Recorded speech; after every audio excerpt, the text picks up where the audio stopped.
Hey, Hey Jen, how are you? I'm good. How you doing? I'm doing well. Thanks for taking the time to chat. I am going to. This is really, really crazy right now. I hope she sees this interview because you have a doppelganger Oh, back really? in 1990, between 1990 and 1993, when I was in high school. There was a young lady named Jen Pavo, and you look exactly. I mean, like when you jumped on, I'm like, "Hey, Jen." It's because you look like a friend of mine named And Jen we have the Pavo same name. That's crazy. that I went to. That's it's fucking freaking me out a little bit right now I need to see her because photo. yeah, you haven't changed, and I Ah. have, which is weird. No, I'm curious now what she looks like because I've yet to meet my doppelganger. I feel like everyone has one except for me, but now that you mentioned that, I'm like, I have to see There her are. now. It's funny because I have a very unique face as well, and I swore that I would never meet my twin, and I met him I met him a couple times actually. There's a guy that looks just like me in the Northeast, in the Boston area, and then dude in Puerto Rico. I swear to God, I walked past him. I thought it was That's really crazy. pretty crazy, pretty crazy. Yeah, maybe she'll see the interview. I hope she does. What's up, Jen? Miss you. Hit me up. Yeah, so how's everything going with you? Good. My allergies are kicking in. I apologize. I I don't know, know no, any it's bats here in the in cave. Boston, I it's hope. like that too. Yeah, let me see if I can move it. Yeah, I can. Okay, good. All right. Now I can look at you. All right, so let's go. I know, right? Yeah, I wanted to congratulate you guys because you've been almost together for 25 years. Hmm. And I mean, that's such an amazing feat, I think, for any band to make it that far. Because I know Yeah. so many bands, fall apart because of egos or falling out with each other. So you guys have lasted for, quarter of a century. So any Yeah, plans yeah. to 20. celebrate? Yeah, we're turning 20 years, so we're almost legal enough to drink. So it's been a ride, and we are where we are because of who we are and what the universe has uh, just put out in front of us, and kind of you know there's been quite a few different stories of Nonpoint, and this is a new story of Nonpoint. You can't really take things that happen in a band situation as good and bad. Every band goes through changes or goes through ups and downs, and some people are made for this kind of life, and some people aren't made for this kind of life, and it is a workload if you want it to work right, so it's a new story of Nonpoint, and we're excited about the new story.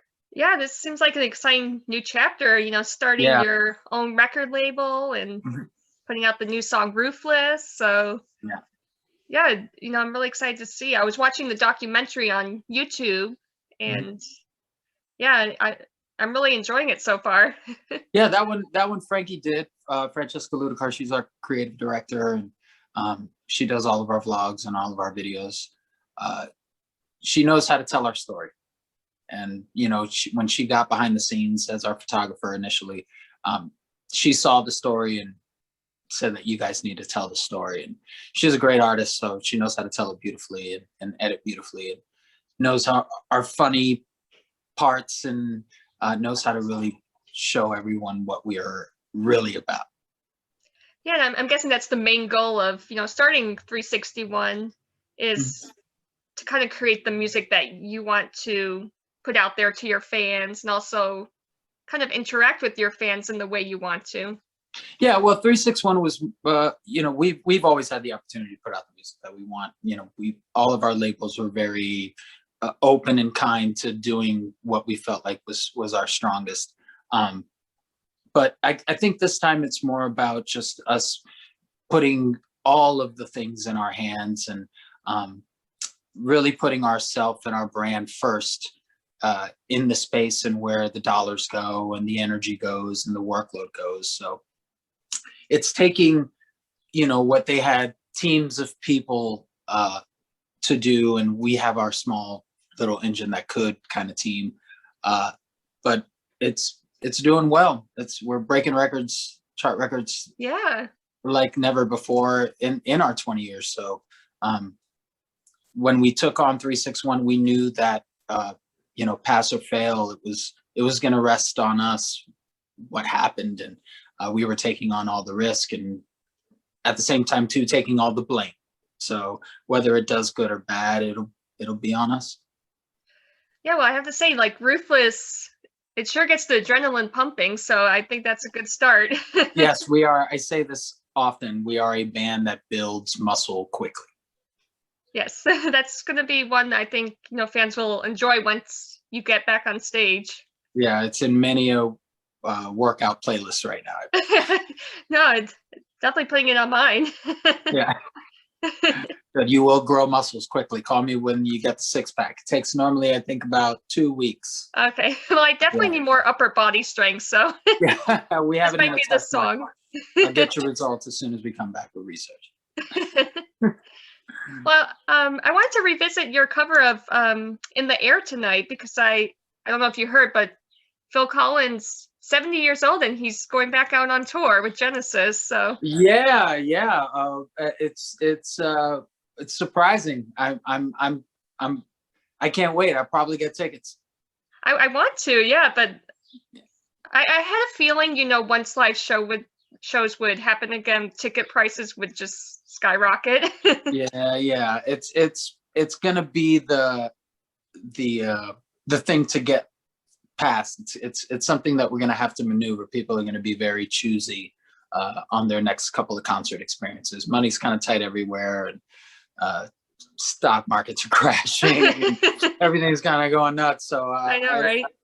To ask people to do much more outside of what they really love and what they want to do is all we can ask of them. So I hope people enjoy our stuff, and when they can get out to see us and they can stream the music, because that's basically free, do that for us. No, I think people are just gonna go to concerts again because we're tired of being locked up and cooped up inside. I hope so. Please, from your lips to God's ears. Yeah, but yeah, "In the Air Tonight," I mean, it still is an iconic song, but you guys really made it your own. I mean, when you attempt to cover a well-known song, is that difficult to kind of put your own flair to it, or do you think it comes easy? Yes, I'm not gonna lie. yes. That song, just like our most recent cover that we went after, went through many versions. So people,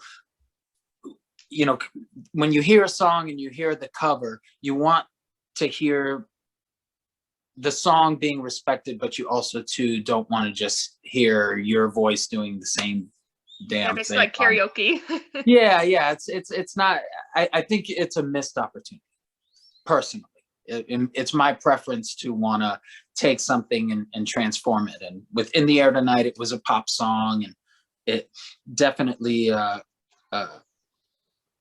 it had its thing, and we feel like ours has our thing. And same thing is happening with Doves when Doves Cry. So that song, Prince is a massive artist, and he just passed. So you want to respect something, especially from an artist that didn't want anybody covering his songs. So I wanted to, and the guys really wanted to give it its fair share of thinking and versions, so that way we knew we ended up with something that we loved and the fans would love. Yeah, I mean, when I was listening to it, I'm like, it sounds like a fresh song, so I think you guys nailed it. Thanks. And I know that was from your Recoil album, which is hard to believe that's been like 15 years already. Yes. That's that one. That one was it did well in the space when we released it, and then 2 years later, Michael Mann picked it up for Miami Vice, and it got put in the movie and had a little resurgence. And then it pretty much stayed at our number 2 in streamings until we dropped Ruthless, and now it's Bullet and Ruthless every single day, basically hitting every number 1 and number 2 in our list. So wow, that's amazing. Yeah, hopefully in week 3 and week 4 we'll see Ruthless kind of step above Bullet and you know, get new excited people behind the song. Awesome. And what do you think of people covering your music? I love it. Like, honored or? Oh yeah. Oh, absolutely. Do it as much as you want. I you know, for someone who's been doing the same song the same way for 20 years, hearing fresh takes and hearing a fresh voice, you know, do something and try something is always I love it personally. So go for it. Cover our songs. And what do you think of you know, a lot of people say, oh, rock music is dead, but there's so many underground bands, I would say, that are making killer music, in my opinion. Have you come across any new bands that really make you excited for the future of? Do you know what? I feel like underground, I feel like the term rock is dead is coming from people outside of the community. Because people inside of the community are like, what? Like, yeah. No, it's like some of the best bands ever are coming out right now. What are you talking about? I know, it's an exciting time, So, I think. Yes. So I believe in comparison to where maybe advertisers and people are putting their dollars, okay, maybe in that comparison. But as far as the community and how underground rock has gotten and how dangerous it's starting to get again, that's what I'm excited about. So to say anything is dead that is, you know, literally filling the underground with brand new, amazing, hard ass bands. And then the resurgence of, you know, genres like mine and I don't see the same thing that they're seeing. So I just because things shift into a different incarnation doesn't mean that they're dead. That means that they're that you just are missing something. Yeah, because in the UK, there was this Facebook group that started called New Wave of Classic Rock, and it's been growing every day. And you know, the fan community was able to help some of these new bands chart because, you know, they're just really supporting these new bands coming out, which is, I think, great to see. Was Crowbot on that list? Maybe. I've heard of them. That band is classic rock reborn. I swear, if they came up in a time when I was, well, they would have to have come up when my parents were in their high school days. So like the 70s, that time was like real telling in music, and it had a lot of talent and a lot of really amazing melody and really amazing lyrics that kind of set a platform for the next amazing, infectious group of songwriting, which was the 80s. And then from there, it came from like this camp to coolness with the 90s. And then it just kept growing out of that original platform of the 70s and classic rock, which was great songwriting and infectious melodies and hooks. Crowbot is exactly that. And if they're not on that list of new classic rock bands, they need to be, because they are all that. Where are they from? Do you know? They are from, oh my God, I want to say I know they're East Coast. Okay. I know they're East Coast. But just the guys are amazing and like I said, they're great songwriters. Just as a whole, that band is phenomenal. No, I that's what I really appreciate about music. Not just melody, but also great lyrics that really speak to you, you know? Yeah, and they're performers too. They execute it live flawlessly, and they love it. You can see it on. I love a band that you can watch on stage and you can tell that they love being up there, that they're not just doing work, that they're having an amazing time. That's what you wait the whole day for that hour for, is for that, to get to enjoy that. So I try to do that as much as I can, and I watch them when they perform every night doing exactly that. Oh yeah, I can't wait. I'm seeing all these announcements for festivals. Do you feel like these big festivals are actually going to take place this year? I hope so. I hope people get vaccinated and wear the mask so we can keep the curve down and all that good stuff. So yeah, I want shows to happen already. We all do. Me too. Do you have like a favorite festival that you're looking forward to? We're doing Blue Ridge and Rebel Rock right now, but looking at the list of festivals, I have a little one with asthma, so until things kind of taper a little bit, I don't want to put her in a crazy populated situation like that. But the lineups are phenomenal. I know. On all of them. Like the Welcome to Rockville lineup is ridiculous. So that's going to be a fun 3 days or 4 days for everybody. Yeah, it's I'm seeing some killer lineups. I'm like, oh my gosh, I want to go to all these, but some of them are sold out already. So I'm like, crazy. Yeah. It's like you said, everybody wants to get back to it. Yeah, I'm kind of like, even some of the lineups I'm looking at, I'm like kind of curious. Like I saw Limp Bizkit, I'm like, wow, this is 1997. I would love to see them again. I had no idea that they were still performing. Yeah, I watched them perform. I'm not going to say where, and I'm not going to say who was performing after. Okay. But after Limp Bizkit played, and you quote me on this, after Limp Bizkit played, everyone playing after them should have packed up and just went the fuck home. Because, again, talking about dudes that command the stage and put on a great show. There's very few that do it like Limp Bizkit. So yeah, I'm excited to even see clips of that one. I definitely become a fan when those guys take the stage. They have some really catchy songs, "Rollin'" and come on, man. You gotta have it. Again, it's all about having fun. You gotta have fun with music. Nobody's too cool to like a good fucking song. Just like the song, love it. The performers are amazing. Wes is so much fun to watch and to anticipate, and their show is a great fun show, even in all the stuff in between. Good to watch. Yeah.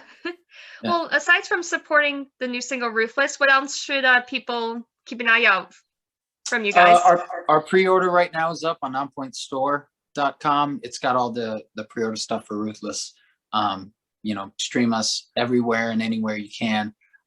The docu-series is on YouTube. There's a playlist there along with the announcement to kind of give you a insight on what everything that basically we've been doing leading up to all of this, and then the release of Ruthless, and then now we are just a few days away from the video, which is going to be pretty brutal. Viewer discretion is advised. Wow.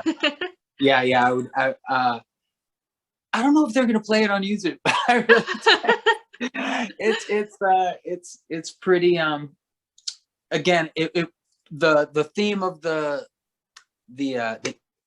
EP and the theme of the video is some of our most irresponsible music and stuff that we've ever done in a fun, very, I hope the fans get to have some fun with it kind of way. So keep an eye out. It's also too directed and shot by our team and Francesco Ludicar. So it's gonna be a good video. So spread the word. It's coming soon.